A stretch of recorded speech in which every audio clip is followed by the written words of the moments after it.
Hey everybody, welcome back again to Ken Tamplin Vocal Academy, where the proof is in the singing. I'm continuing my series called Singers, Then and Now, and next up is my cousin, Sammy Hagar. Now, I want to talk a little bit about this because Sammy was not a trained singer, and I get a lot of people who say, well, you were doing these guys that have not had any vocal lessons per se. Hey, I'm not saying there aren't people out there that have won the lottery, but very few Sammy Hagars on the planet, and very few of them have been able to keep their voices and maintain their voices over time. I cover this with my students, how if you just have a daily regimen of working out and taking care of your voice, it'll last on into your 70s. And even if you haven't done that and you messed up for a couple, 3 decades or whatever, you want to rehabilitate your voice and get it back, you absolutely can do that. So let's just dive right in. Sammy Hagar, here we go. This is the early Montrose years.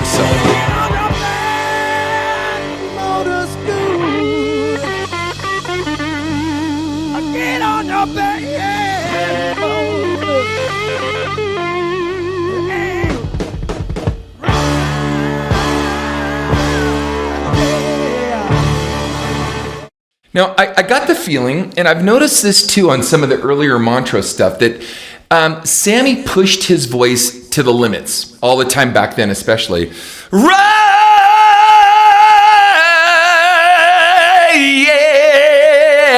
I don't feel like back then he had all the stamina and could be able to hold those notes and stuff. And he was kind of at the zenith of his range. Now, where have we seen that before? We've seen that with guys like Paul Rogers in Free. You go back and listen to All Right Now, or you listen to Good Lovin' Gone Bad, and you hear like they're just at the top of their range. It's like all they got. And they maturated over time, and they got a lot better over time. Even Steven Tyler, and truth be told, I mean, these guys weren't known for taking a lot of vocal lessons or anything. So, they figured some stuff out in a street kind of way that was able to keep their voices well into Sammy's in his 70s, right? So, and even David covered up until, maybe a decade ago or so. I bring that up, though, because there are so few of those guys, and everyone else has lost their voice. So you can probably count them all on one hand or less. And I do believe, and I know for a fact, that had they been able to maintain good vocal health and a good regimen and discipline of exercising their voice over time, they all could have, I believe, unless there's some horrible cataclysmic thing happened with their voice, could have maintained their voices into their 60s and 70s. So anyway, like I said, I just turned 58, and I've never sung better. In fact, I'm doing a series where I'm singing some of my old stuff from my early and mid-20s, and you can't tell the difference on my voice and when I do it, and I'm deliberately even changing lyrics and adding note values so you can see, he really is singing new stuff, but you can tell that my voice, and if anything, I have more maturity in my sound, I have more texture in my sound, I've got better note choices, a little more soul, I hope. Anyway, but let's continue with Sam. I'm talking about, enough about me. What do you guys think about me? Kidding. Old Bette Midler line. Here we go. All right, so Sammy Hagar. So this is now, that was then, this is now.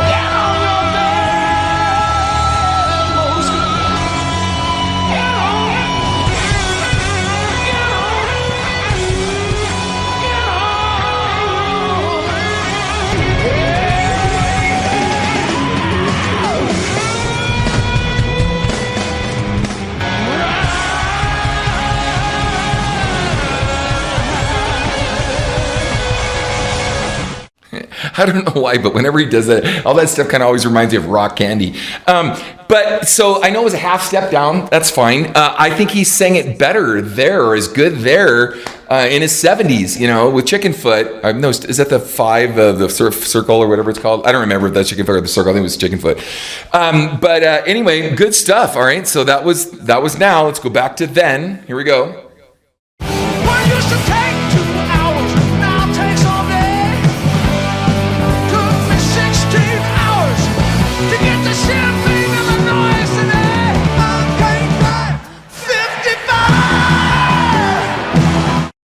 Now, what's kind of cool, by the way, I did a version of this with my student Kayla Reeves. I'm going to put that in the description so you guys can check out. She did a killer job.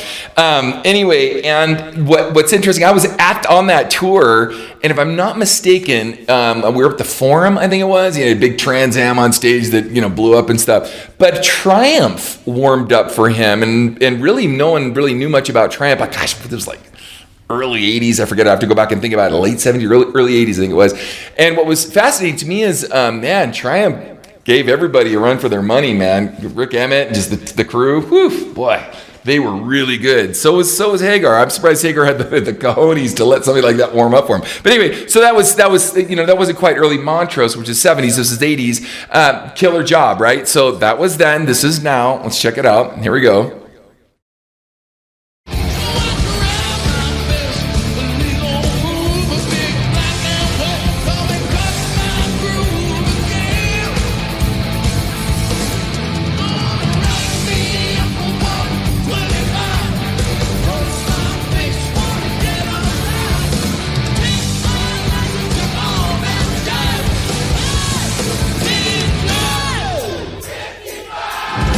All right, so he ducked 55.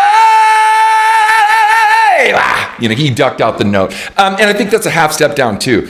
But you know what? I mean, come on. Like I've seen him a lot, and when you start to get that old, you have good days and bad days, and mostly he has good days. So respect, right? So anyway, and he's just out there still doing it, which is great. All right, let's move on. This is going to be then again one more Sammy Hagar. Here we go.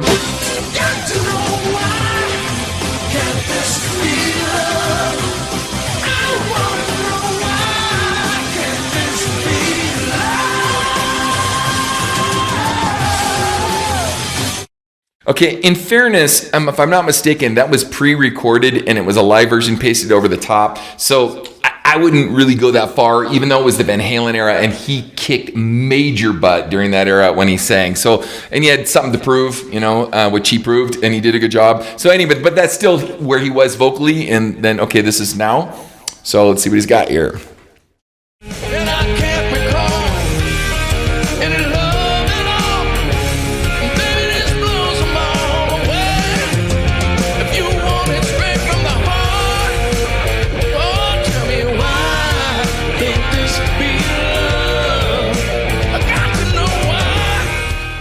Okay, so, in fairness, again, he was definitely struggling, no question, and that was way tuned down low. But I think the Howard Stern show, correct me if I'm wrong, guys, I could be wrong at this, but I think it's like really, really early in the morning.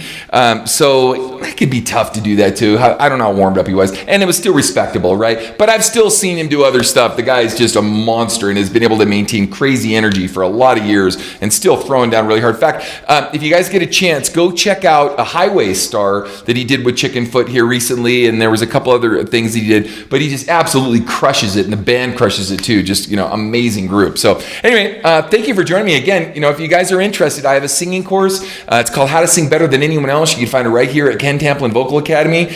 If you're older and you're looking to rehabilitate your voice, so you want to come back from not singing for a lot of years, or you just want to tip your hand at singing, you guys can do this, man. I'm telling you straight up, it is doable. So thank you for joining me, and definitely stick around. Check out my next video.